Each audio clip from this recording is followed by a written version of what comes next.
Ukrašavanje pisanica duboko je ukorijenjeno u našu tradiciju.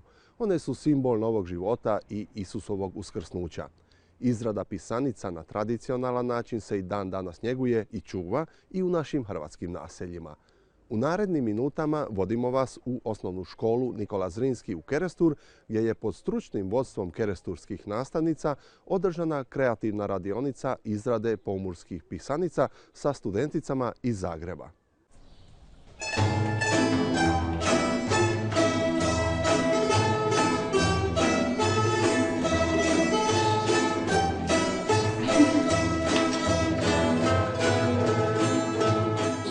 Sad već traje skoro 2 godine. Dolazimo uglavnom 5 dana, znači od ponedjeljka do petka. Studentice hrvatskih studija ovdje imaju svoju nastavnu praksu u okviru predmeta suradnja s hrvatskim autohtonim zajednicama, nastava hrvatskog jezika u dijaspori. I one drže, 4 su uvijek studentice, svaka drži po nekoliko sati, a naravno u tih 5 dana bude i različitih drugih aktivnosti. Evo, jedna od njih je i izrada pisanica s obzirom da smo pred Uskrsom. U nas je reklišća jajce. No, ovo je farba i ocet. A moramo staviti mogu tu u farbu.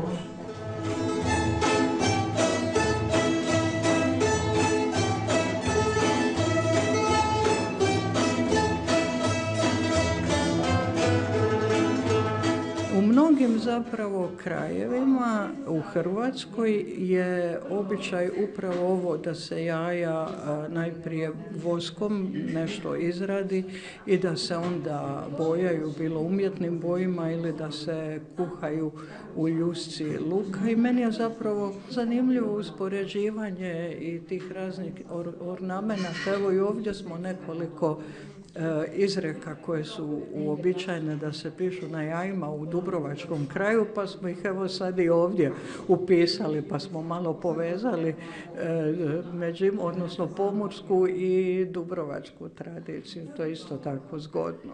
Kaj bi rada milašći, kaj bi morti robeti, nema mame, nećem robecija.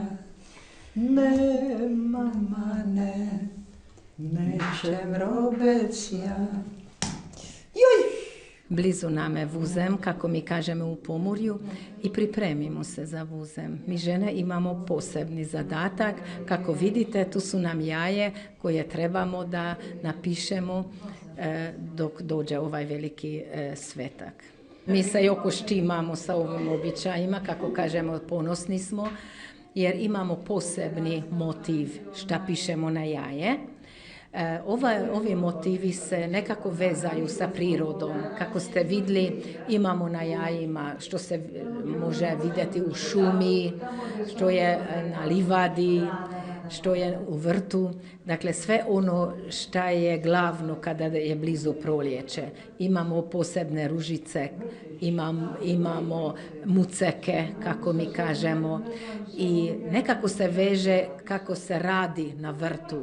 Ovdje u Pomurju samo crvene. Dakle, mi smo nikad ne koristili druge boje, jer kako su rekli, ipak se veže sa životom, sa ljubavom.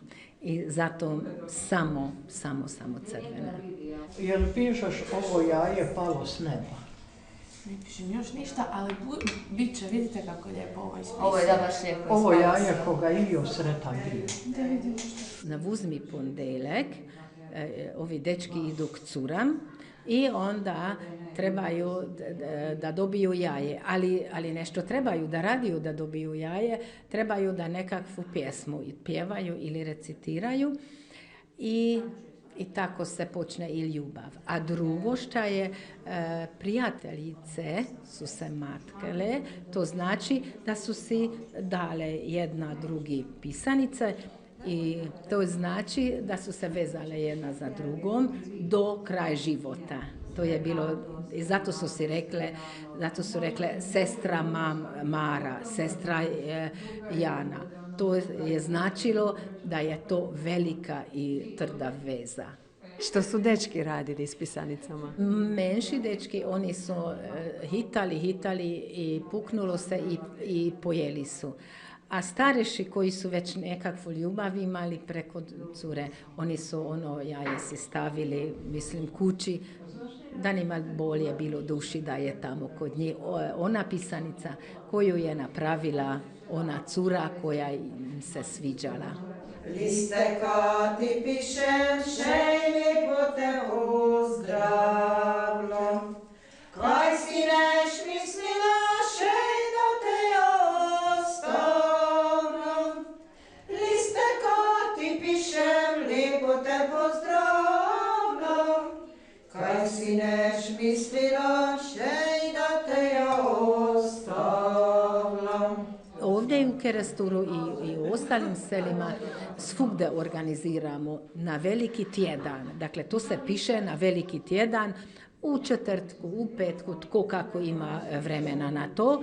I kada je ponedjeljak jutro, kada odnesemo hranu u crkvu, onda svakako trebamo staviti u košaru i jaje da se posveti i da tako se pojede ono jaje koje je malo, mislim, da nije tako lepo kako bi trebalo. Ali šta je važno?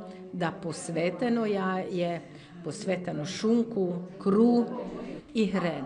I kada žena, gospođa dojde iz mise, onda trebamo da se sjednemo za stol, blagoslovimo i svaki treba da jede ono što je bilo u crkvi. Dakle, i jaje trebamo da odnesemo.